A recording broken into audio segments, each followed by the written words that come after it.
Mirabelle fell over. Really? Is she okay? I don't know.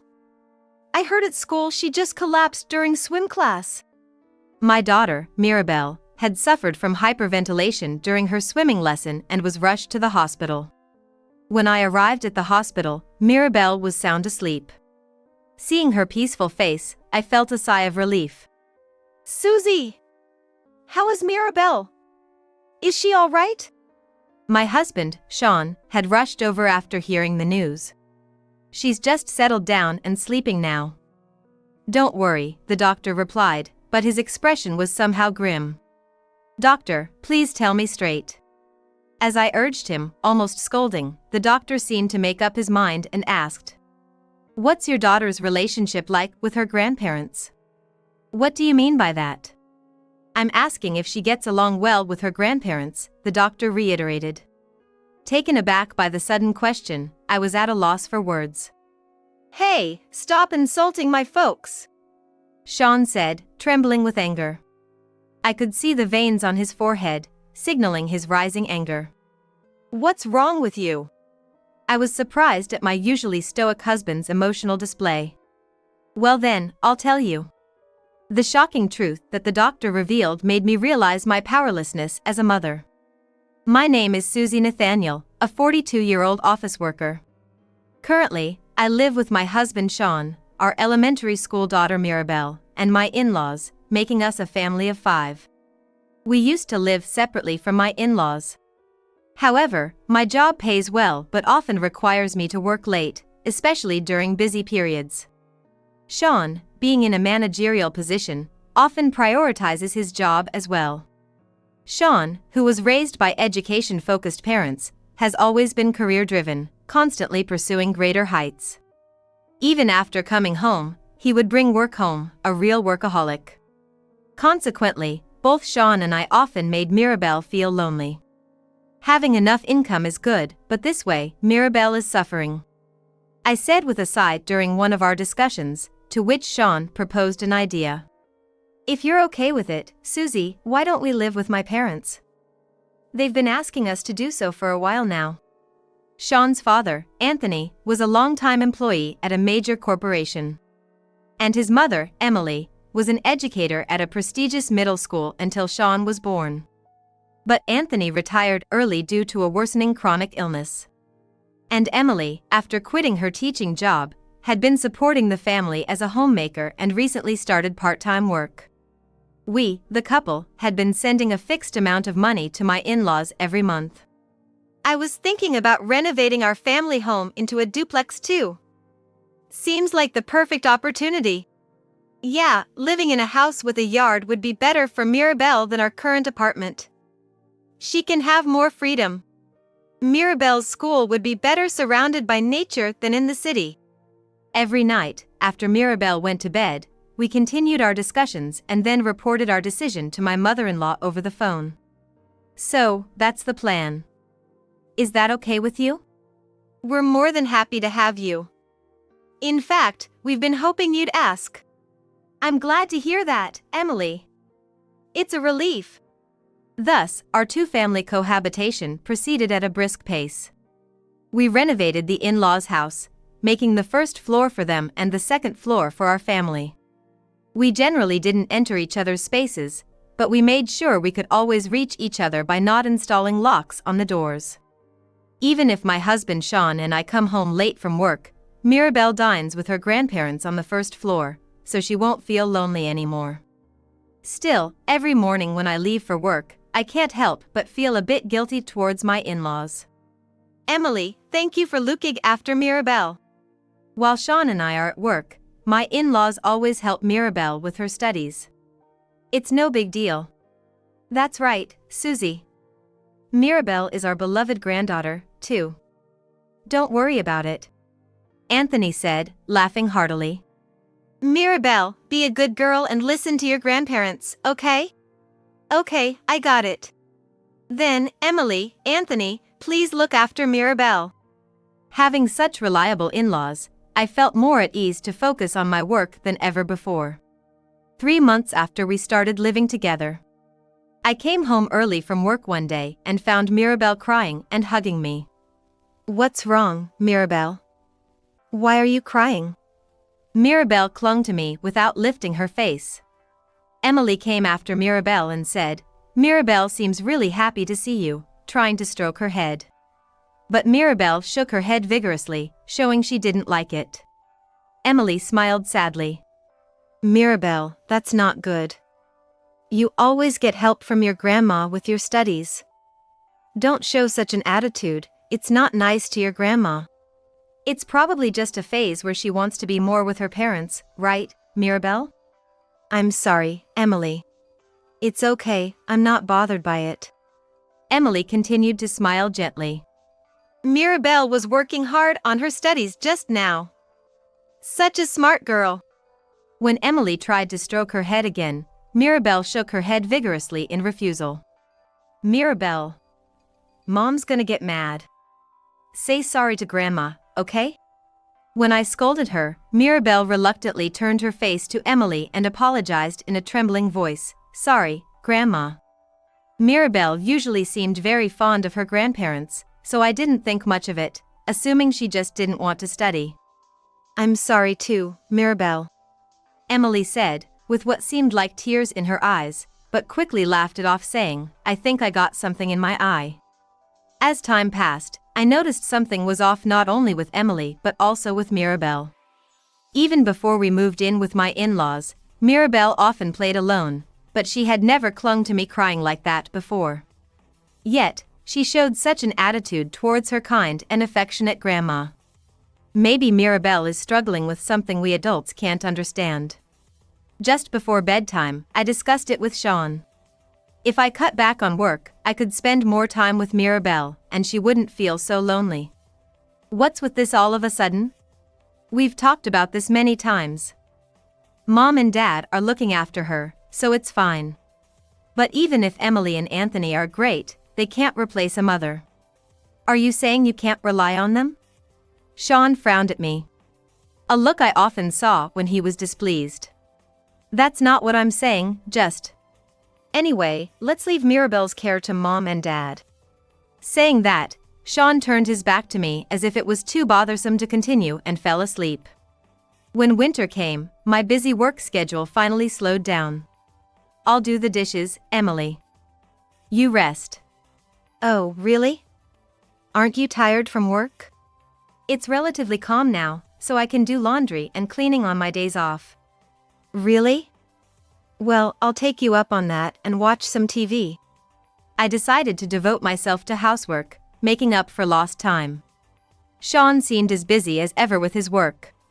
Susie's working hard. I'll take care of Mirabelle's homework. Are you sure? Aren't you tired? I thought Sean was trying to be helpful, seeing me busy around the house. Leave it to me. Parent-child communication is important. Saying that, Sean puffed out his chest. Mirabelle, can you help out Dad? I called out, and Mirabelle went to the garage, led by Sean's hand. I smiled, imagining the charming scene of father and daughter. However, I was surprised when Mirabelle came out of the garage. Mirabelle, is your face a bit red?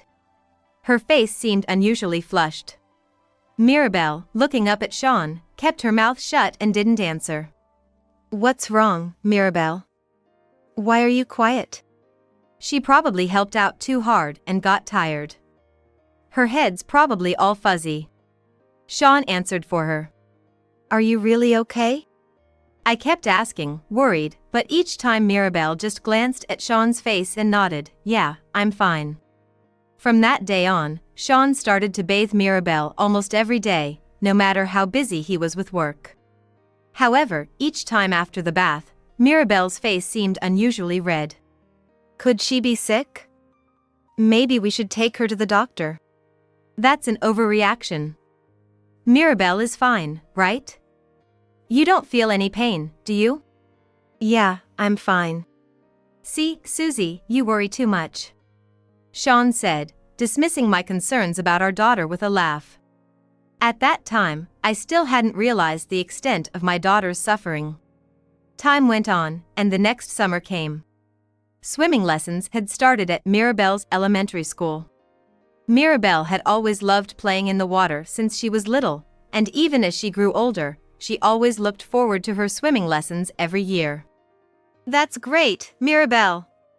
Today your favorite swimming lessons start. Yeah, that's right. You haven't swum in a year, did you forget how? Yeah, probably. Mirabelle seemed unusually down that morning.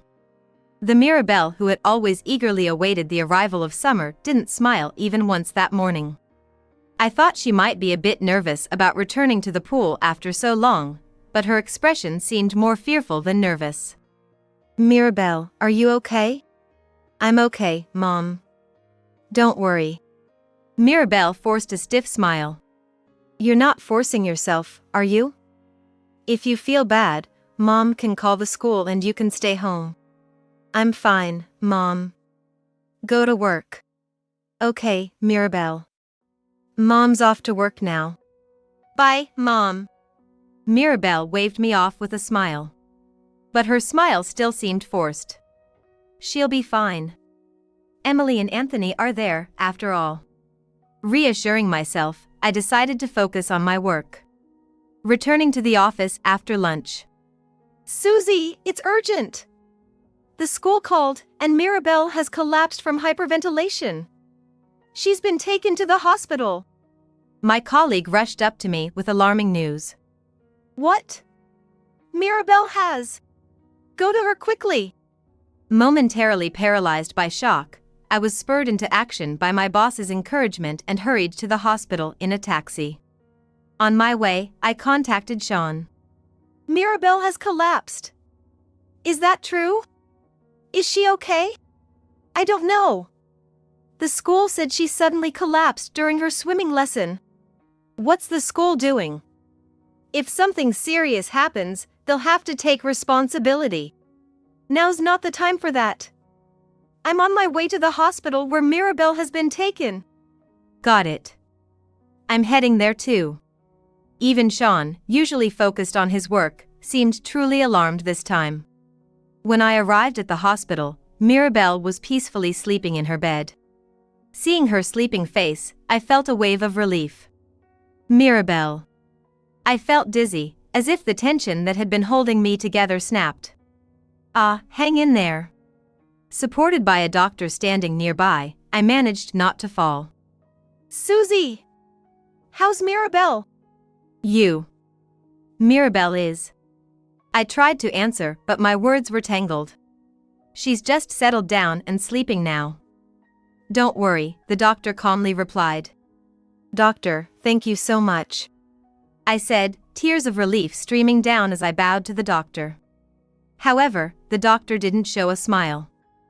Instead, he looked seriously concerned. Doctor, what is it? Well, actually. The doctor seemed hesitant to speak. Please, tell me clearly. A fear that something serious might have been found in Mirabelle gripped me. How is your daughter's relationship with her grandparents on a daily basis? The doctor asked carefully. What do you mean by that? I couldn't immediately grasp the intent behind his roundabout question. I'm asking if she gets along well with her grandparents. We get along fine. But why do you ask? I understood the question but couldn't comprehend why the doctor would be interested in that. What could possibly be going on between Mirabelle and her grandparents? A nameless fear was rising in me. As I struggled to respond, Sean, who was behind me, tremblingly said, Hey, what are you trying to say? I could see the anger building in him from the veins on his forehead. What's wrong, Sean? I felt something unusual in Sean's behavior, as he rarely showed his emotions like this. Stop insulting my parents. I'm not trying to insult anyone. I just want to confirm the facts. The doctor replied, trying to calm an infuriated Sean who was about to lash out. My parents care about Mirabelle a lot. Stop making baseless accusations. If you insult my parents anymore, I'll sue you. Sean, calm down a bit. How can I be calm when my parents are being insulted? Doctor, what was the purpose of your earlier question? The doctor sighed deeply, looking troubled. Well, let me explain. He then detailed the circumstances of Mirabelle's arrival at the hospital. She had suddenly experienced hyperventilation while getting ready for her swimming lesson and was brought in by an ambulance. I knew this much from what the school had told me. But the problem was what happened after that. When Mirabelle arrived at the hospital, despite her erratic breathing, she seemed desperate to say something. While the doctor was treating her, he leaned in to listen as she repeatedly apologized. Sorry, Grandma. Sorry, Grandpa, in a semi-conscious state. It's highly unusual for a child to apologize to her grandparents like this in such a distressing situation. It suggests a significant experience. What exactly has been going on between your daughter and her grandparents? I was taken aback by such a sudden question. It was completely unexpected to me. Doctor, I don't understand what you're trying to say. My question was directed not at the doctor but at Sean, who seemed even less composed than I was. What's with that look? Sean, do you know something? His odd behavior made me certain that he was hiding something. I don't know anything. This doctor is talking nonsense. There's no way my parents would do anything terrible to Mirabelle. Sean, who had been angry just moments ago, suddenly burst into laughter. As if trying to hide something from me. It's not nonsense. I'm just stating the facts.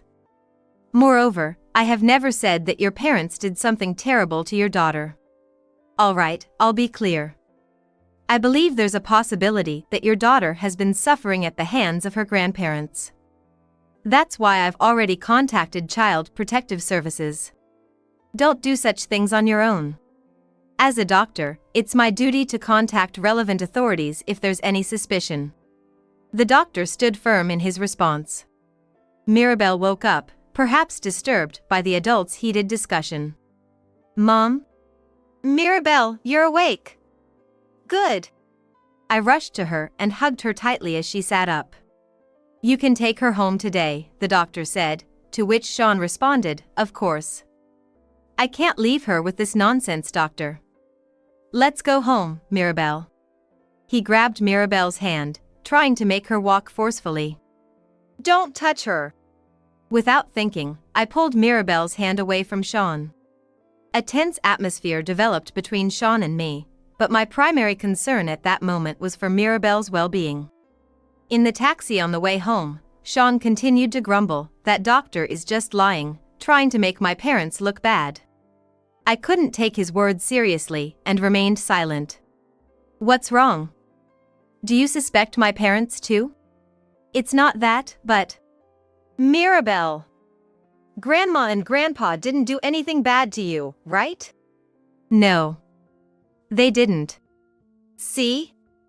Mirabelle says nothing bad happened to her. That doctor was just talking nonsense.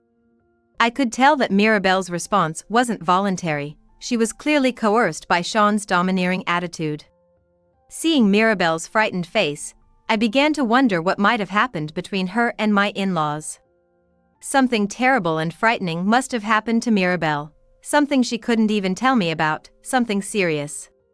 Enough for the doctor to contact Child Protective Services.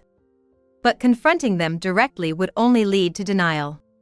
And there was no proof of any mistreatment by the grandparents. Hey, are you listening? Startled by Sean's shout, I snapped back to reality. Sorry, did you say something? Don't make me repeat myself. If the people from Child Protective Services come, don't let them in. Why not? If there's nothing to hide, why not let them in and show them there's nothing wrong? I argued, though I knew it was futile. What about the rumors in the neighborhood? Think about how it'll affect my career. Sean had always been on a smooth path as an elite, from childhood to his professional life, without ever experiencing failure. He is a man of great pride, is probably more afraid of getting a bad reputation than anything else. Is that pride something he must protect more than his daughter? Lost in thought, my gaze fell on the taxi's dashboard camera. That's it. I remembered something I had forgotten to tell Sean and my in-laws. The next day, I pretended everything was normal with them, submitted a leave request at work, and spent some time at a friend's house. I waited near Mirabelle's school until she finished for the day. Mirabelle! Over here! Mirabelle looked surprised, but also somewhat relieved to see me. Mom, what's happening? I'll explain later. For now, let's catch a flight together. We then took a bus to the airport and flew to my hometown, where my parents lived. That night and into the early morning, Sean called me repeatedly. Eventually, finding it too annoying, I reluctantly answered the phone. What's this about? Where have you taken Mirabelle? To a safe place, out of your reach. What? Don't joke around. Just come back and explain properly. I have no intention of coming back. An explanation over the phone is enough. Then at least return Mirabelle to us. Sean's voice was raging through the phone. I calmly replied, I refuse. Why not? What are you saying we did to her? If you don't remember, I'll tell you. You guys were repeatedly doing things that Mirabelle didn't like every day. My suppressed anger exploded. I explained to Sean the sequence of events leading up to this point. On the way back from the hospital, I remembered that I had installed a camera in the living room on the first floor for monitoring purposes. This camera, set up to watch over my elderly in-laws and Mirabelle, sends alerts to my phone if anything unusual happens. It was set up in the in-laws' living space on the first floor, where Mirabelle could freely come and go when Sean and I were not home. It was soon after we started living together. Emily began forcing Mirabelle to do dishes and clean. At first, I thought it was just her way of teaching her granddaughter housework, but Emily never instructed her. Instead, she and Anthony just watched Mirabelle work. Mirabelle completed her tasks without a word of complaint. But then, after finishing, Emily stopped Mirabelle from returning upstairs, saying in a strangely sad voice, "Next, please clean the bathroom." But I have homework. I'm sorry, but please do as you're told. If you can't, we can't let you stay in this house. So please, do as you're told, okay? It's for your own good. With that, Emily grabbed Mirabelle's wrist, trying to drag her outside. Please, just listen, Mirabelle. The surveillance camera, despite some static, captured audio clearly, including Emily's voice. Strangely, she sounded sad while giving orders. Grandpa, help me! Anthony did nothing to intervene, just quietly watched the situation unfold. This unbelievable reality unfolding in the footage left me speechless. The abuse from my in-laws towards Mirabelle appeared to continue almost daily when I wasn't home. I couldn't believe my in-laws were doing such things behind my back. I couldn't believe that. I told Sean about the abuse but didn't mention the surveillance camera. Misunderstanding, Sean angrily retorted, Mirabelle. After all the discipline we gave her, she talked? Wasn't it enough?